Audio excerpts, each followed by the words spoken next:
Okay, let's unpack this. Can Mm. you imagine getting a call completely out of the blue Yeah. and then just days later finding yourself on stage with a legendary band, Yeah. having to somehow learn over 20 of their iconic songs in what must have felt like, well, zero time? It sounds almost impossible. That's the reality that hit Kai, the guitarist from EspritDAir, when he suddenly joined the Sisters of Mercy right before a show back in October 2023. What's fascinating here is the sheer leap involved, to transition from your own established musical identity Right. to stepping into such a significant role within a band with such a deep and influential history, and to do it with virtually no runway. It really makes you wonder about the skills and mindset required for that kind of immediate immersion. Absolutely. And this deep dive isn't just about one musician's incredible experience. We're going to explore Kai's journey, the current situation for both EspritDAir and the Sisters of Mercy, and the really distinct paths these two musical entities are navigating. Our sources for this include a recent interview with Kai himself, news articles covering the Sisters of Mercy's touring activities, info gleaned from their official website, and insights from a music news outlet that discusses their rather unique approach to the music industry. And if we connect this to the bigger picture, we're examining rapid adaptation under pressure, the contrasting dynamics between, independent and long-established music scenes, how artists engage with their fans in different contexts, and a band that is actively challenging conventional models of music release. Right. Our goal is to pull out the most significant insights from this material, giving you a clear understanding of Kai's remarkable entry into the Sisters of Mercy and the ongoing story of the band itself. So let's get into the details of how it best all unfolded. Back in October 2023, Kai was touring with his band, EspritDAir, actually heading to France for rehearsals when he received a call from Ben Christa, the guitarist for all that. Well, initially the name wasn't revealed. Ah, interesting. They were looking for a guitarist or bassist with a particular rock sensibility, and it was all kept very, hush-hush. This initial secrecy raises an interesting point, doesn't it? It suggests a need for careful handling, perhaps due to the unexpected nature of the lineup change, Maybe. or a desire to control the narrative until everything was confirmed. And the mention of needing a bassist could have been a deliberate misdirection. Could be.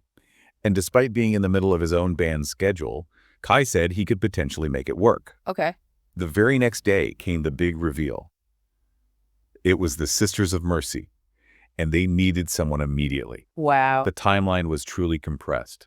EspritDAir had shows right up until October 12th. Okay. And Kai had to be in Würzburg, Germany by October 13th for a show on the 14th. That's insane. That's just a few days to learn more than 20 songs. That incredibly tight time frame really underscores the urgency from the Sisters of Mercy side. And for Kai, his immediate yes is striking. It is. It speaks to a readiness to seize a significant opportunity and a confidence in his ability to rise to an extraordinary challenge. You have to wonder what risks he thought about, right? Given his commitment to EspritDAir. A real leap of faith. And the learning process itself, no leisurely rehearsals there. Kai only knew the main riff to Temple of Love. That's it. Wow. Yeah. Half of the band's current set list consisted of unreleased material. Right. That's the key. Which meant he was essentially becoming a musical detective, searching YouTube for fan recordings, shaky phone videos, live bootlegs, just to try and piece together the guitar parts. This reliance on unofficial recordings to learn demonstrates a key aspect of the band's current approach, doesn't it? They introduce and refine new music through live performance long before any studio consideration. Exactly. It also highlights Kai's resourcefulness and dedication in reconstructing these songs under intense pressure. I mean, this kind of accelerated learning curve speaks to a high degree of musical proficiency and probably a strong foundation in ear training.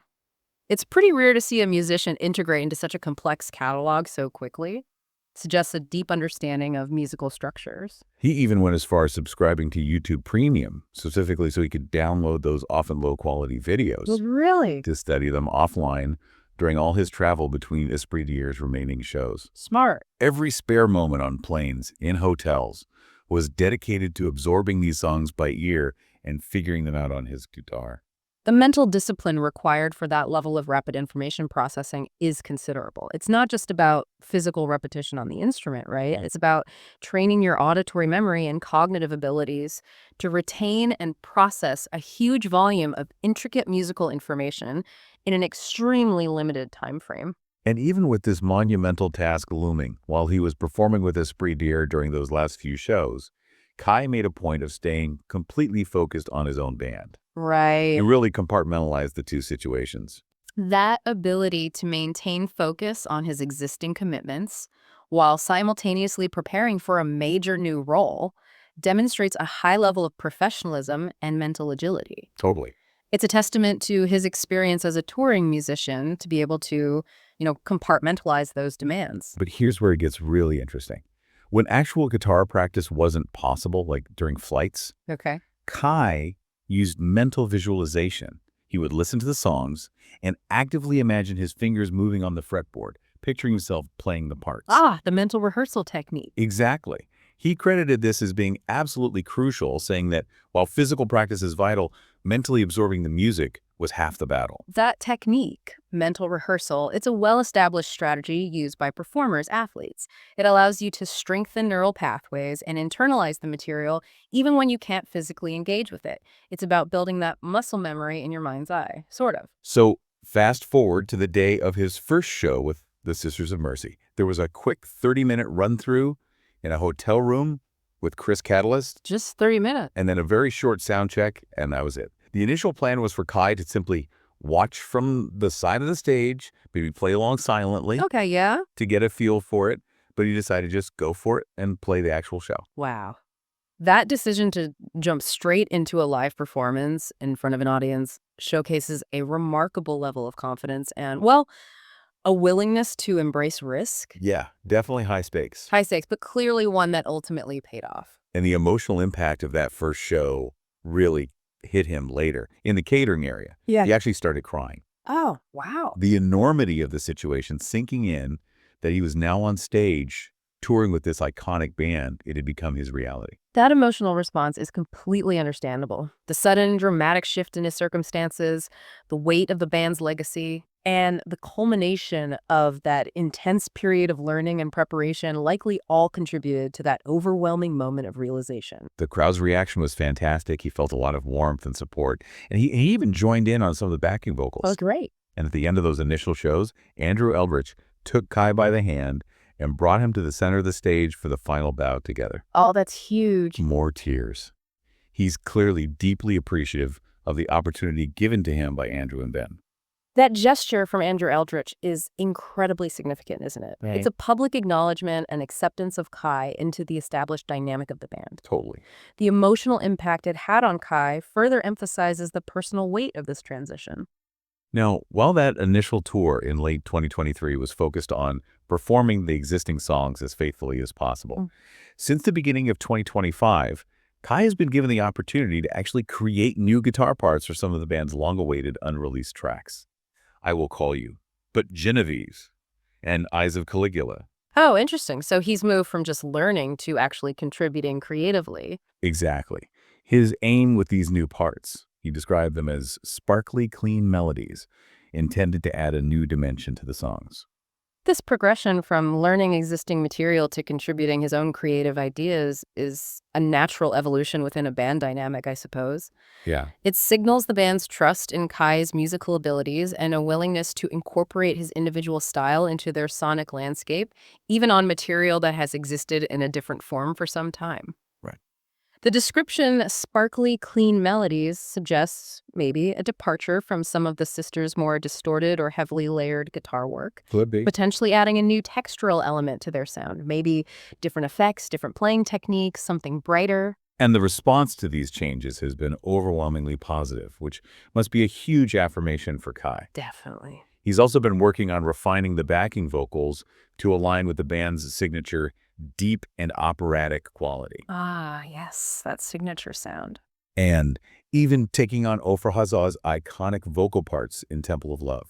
Performing those well-known and distinctive vocal parts is a significant undertaking. Really highlights Kai's versatility as a musician. That deep and operatic quality likely refers to those layered vocal harmonies, often sung in a lower register with a certain, grandeur or dramatic flair. It's a key part of their sound. For sure. His ability to adapt and perform these elements speaks to his musical range. Shifting gears now to EspritDAir, Kai's own band. Their most recent album, Oceans spent an impressive 9 weeks in the official charts, 9 weeks. reaching number 5 in album downloads. And their single Leviathan even broke into the top 10. Wow, that's really good. That's considerable achievement, especially considering they've done it all independently without the backing of a traditional record label or management. That independent success is a powerful indicator of their strong connection with their fan base and, frankly, the quality of their music. Achieving those chart positions without major label resources demonstrates the effectiveness of their direct engagement and the resonance of their artistic vision. It clearly provides a sense of reward and validation for all the hard work they've put in. Kai has mentioned that his primary focus has always been on creating music that feels authentic Right. and connects with listeners on a deeper level, with any wider commercial success being a welcome bonus. It's about forging that genuine connection. That intrinsic motivation, creating art for its own sake and for the connection it fosters, is often a driving force for independent artists. Definitely. When that resonates with a wider audience and translates into chart success, it serves as a powerful affirmation of that artistic integrity. And that independent ethos extends to their touring as well. EspritDAir's recent European tour was a significant success with many sold-out shows. Nice. And here's another layer to their independence. Kai personally handles the booking and promotion for these shows. The whole thing. He's the one contacting venues, managing all the logistics, the whole DIY approach. This hands-on involvement gives him a significant degree of control over his artistic presentation and the fan experience. But wow, it also requires a substantial amount of work beyond just the creative stuff. Oh, yeah. Really highlights the multifaceted nature of being an independent musician today. He actively uses platforms like TikTok and Instagram for direct fan engagement and promotion. Makes sense. And he says that direct interaction with fans is incredibly rewarding, meeting them after shows, hearing their personal stories, and how the music has touched them. Yeah. It's a very different dynamic compared to the often more distanced relationship you see in larger, more corporatized musical setups. This direct connection fosters a much stronger sense of community between the artist and their audience, doesn't it? Seems so. Those personal interactions can be incredibly motivating for the artist and provide invaluable feedback and a sense of shared experience. We even came across some amusing anecdotes about unexpected fan encounters. For example, his own housemate and a neighbor were both spotted wearing EspritDAir t-shirts without realizing that Kai, who they knew, was actually the singer. No way. That's funny. And another time, he was recognized at a metal bar by someone who walked past Sam from Dragon Force to say hello to him. Okay, that's pretty cool. Those kinds of moments really highlight the sometimes anonymous nature of being a musician, even one with a dedicated following. Yeah. It's a reminder that fans often connect with the music itself first and may not always immediately recognize the individuals behind it in everyday life. And the stories of memorable fan interactions and gifts sound incredibly touching. He's received thoughtful presents, particularly vegan snacks, which he appreciates. Nice touch. And he's heard many personal stories about how their music has resonated with people. He's even built ongoing relationships with fans he recognizes by name in different cities. That's lovely. Some of the more memorable gifts include a huge portrait made entirely of diamond jewelry Ooh.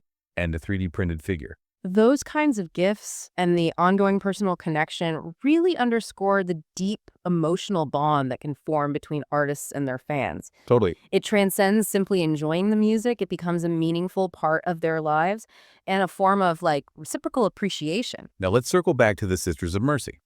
As we mentioned, they undertook a North American tour with Black Audio in September and October of 2024. Right, that just finished up. The band, famously formed way back in 1980 in Leeds, continues to be led by the unmistakable Andrew Eldritch. The enduring presence of the band, with Andrew Eldritch as the central and consistent figure, really speaks to his lasting artistic vision and the continued appeal of their unique sound. For sure. Their formation in 1980 places them as key players in the development of post-punk and gothic rock. Here's a really striking point. They haven't released a new studio album since Vision Thing in 1990. Yeah, it's been a long time. Yet they have over 60 unreleased songs that they regularly perform live. 60.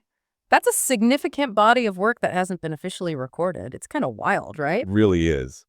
This deliberate choice to not release a new studio album is a defining characteristic of their unconventional approach.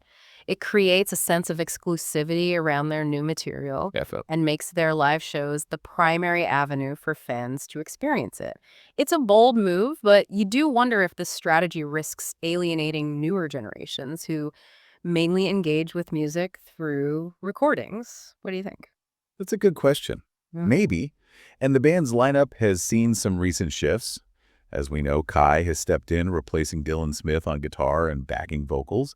And Chris Catalyst has rejoined to handle Dr. Avalanche, which, for those who might not know, is the name they've given to their iconic drum machine and other non-guitar instrumental parts. Right, they doctor. These kinds of lineup changes are pretty common in long-established bands. Chris Catalyst's return specifically for the Dr. Avalanche duties lets the guitarists focus on their main roles live. Makes sense. The band's 2023 European tour reportedly faced some significant challenges, with illnesses and cancellations. Yeah, I heard about that. Eldritch himself described it as the most miserable touring experience he'd had in over 40 years. He alluded to difficulties that led to the previous guitarist's departure, but didn't elaborate much, just stating that lines were crossed. The realities of touring can be incredibly demanding, and health issues can unfortunately disrupt things. Eldritch's comments suggest a definitive, maybe difficult decision was made about the previous guitarist. And how did Kai actually get the gig? He was recommended by Ben Christo. Ah, okay. Apparently, Eldritch was initially somewhat skeptical, possibly because Dylan was also a recommendation from Ben. Understandable, maybe. But clearly, Kai's talent and approach won him over. The fact that Kai was recommended by Ben Christo effectively twice suggests a strong level of trust in Kai's musical abilities and his fit within the band's dynamic. Eldritch's initial skepticism, given the previous situation, is understandable, but Kai's successful integration speaks volumes. Now, let's delve into the Sisters of Mercy's really distinctive approach to the music industry. Their primary focus is undeniably on live performances rather than releasing new studio albums. Eldritch has been quite vocal about his criticisms of the financial realities of album production for established bands. Right. Arguing that the costs involved, coupled with diminishing returns in the streaming age, offer little incentive. This perspective directly challenges the traditional music industry model, doesn't it? Where albums are often seen as the main driver. Probably. By prioritizing live performance, they are directly monetizing their current creative output and their dedicated fan base. This approach flips the traditional model on its head, It does. prioritizing the ephemeral live experience over the commodified recorded product. It forces fans to actively engage and creates a sense of scarcity and event around their performances, which has pros and cons, obviously. Yeah, like the costs for a big band to make a proper studio album these days are huge, right? Yeah. Studios, producers, mixing, mastering. Exactly. And the streaming revenue often just doesn't cover those costs adequately for many established acts. So they essentially keep their new songs as exclusive experiences for those who attend their live shows. Right, you have to be there. Which transforms each concert into a unique event. It's a way of creating a special connection with their audience beyond just listening to a recording. It is. And interestingly, Eldritch is also reportedly working on a book about Soviet-era science fiction films. Okay, that's different. That diverse creative pursuit is certainly intriguing. It suggests his artistic interests extend beyond music, and maybe this broader perspective informs his less conventional approach to the band's career. Could be. And their online presence is equally unique. Their official website is their sole internet footprint. Just the website. No Facebook, no Twitter, no other social media platforms. They explicitly state that any other accounts you might find are not genuine. This deliberate absence from mainstream social media is a bold statement in today's world, isn't it? It really is. It reinforces their somewhat enigmatic image and compels fans to rely on official channels for info, potentially fostering a more direct and controlled relationship. Looking to the future, while the North American tour with Black Audio is now behind them, Kai has some exciting plans lined up for EspritDAir. Oh, yeah. He's currently working on 2 new album projects. One will be a compilation of previously unreleased songs, cover versions, and remixes. Okay, cool. And the other will be their highly anticipated 3rd studio album. So, while the Sisters of Mercy have adopted this live-centric model, Kai remains actively engaged in creating recorded music with his own project. Yeah, different approaches. It gives fans different ways to connect with his artistry. It's fascinating to consider how Kai, having built EspritDAir from the ground up independently, might view or interact with this very different kind of independence that the sisters have forged. Good point. And there's even a collaboration in the works with Zardonic on a metal drum and bass remix of their track Shizuku. Ooh, metal drum and bass. That sounds like a fascinating sonic collision. Doesn't it? That kind of genre-bending collaboration can be a great way to expose their music to new audiences and shows a willingness to experiment. As for the Sisters of Mercy, they've been rehearsing a mix of new and rarely performed songs for their upcoming tours, Keeping the set list fresh. including a brand new track called Panic is an Option, a revised version of Better Reptile, and songs that were played only once during their previous European tour, like There Is a Door and She's a Monster. So they're digging out some deep cuts alongside the new stuff. Yeah. This commitment to evolving their live set list, even without new albums, ensures that their performances remain compelling. The inclusion of such rarely heard tracks adds an extra layer of excitement for dedicated fans. Eldritch even mentioned a bit of lyric double-dipping between Genevieve and Don't Drive on Ice. Oh. His perspective being, why not revisit a good line if it fits? Fair enough. And the striking stage and lighting design from the European tour, featuring black camouflage netting draped over the lights inspired by Apocalypse Now, Yeah. was apparently slated to make its way to the US and Canada as well. Finally, the interview with Eldritch touched on his wide-ranging musical tastes and influences, encompassing everything from the Stooges and glam rock to punk rock, Suicide, Springsteen, Patti Smith, Wow, quite a mix. Tuk Tuk, the Ramones, Motorhead, Hawkwind, Deep Purple, David Bowie, and the Velvet Underground John Cale. That broad spectrum of musical influences really underscores the diverse sonic landscape that has contributed to shaping the Sisters' distinctive sound, even if their own output is very particular. Definitely. And we even got a glimpse into some behind-the-scenes anecdotes with a true or false segment, Oh, yeah. including stories about losing a Ramones plectrum given to him by Johnny Ramone himself. Ouch, that A hurt. rather memorable punch-up in a Moscow airport. Oh, dear. The rumored pinching of Andy Gill's Aviator Shades. A substantial CD collection featuring a lot of Motorhead and Hawkwind. Makes sense. A hazy recollection of maybe singing with Utah Saints while crouching like Jim Kerr. Uh-huh. A preference for Jacques Brel over Serge Gainsbourg, and a firm denial of ever watching Tron on acid in Leeds. Well, that's quite a collection of tales. Those anecdotes, even briefly, give a more personal, often humorous glimpse into the band's history. They do. They help humanize the legends a bit. Yeah, offer some lighter moments within their often serious musical persona. So as we bring this deep dive to a close, the key takeaways for you are Kai's remarkable adaptability and talent in stepping into such a demanding and iconic role. Absolutely. EspritDAir's impressive independent achievements, which highlight their strong and direct connection with their fan base. Definitely noteworthy. The Sisters of Mercy's enduring relevance through their consistent touring schedule and their unique, kind of defiant stance within the traditional music industry. And the palpable anticipation for new musical experiences from both. Considering the Sisters of Mercy's deliberate choice to prioritize live performance and continuously create new music for those experiences rather than sticking to the traditional album cycle. Yeah. It prompts an important question for you, the listener. What does this say about the intrinsic value of the live music experience in our increasingly digital age? And how might other artists in different genres at different career stages potentially adopt or adapt similar models of engagement with their audience? It certainly provides a fascinating perspective to consider, doesn't it?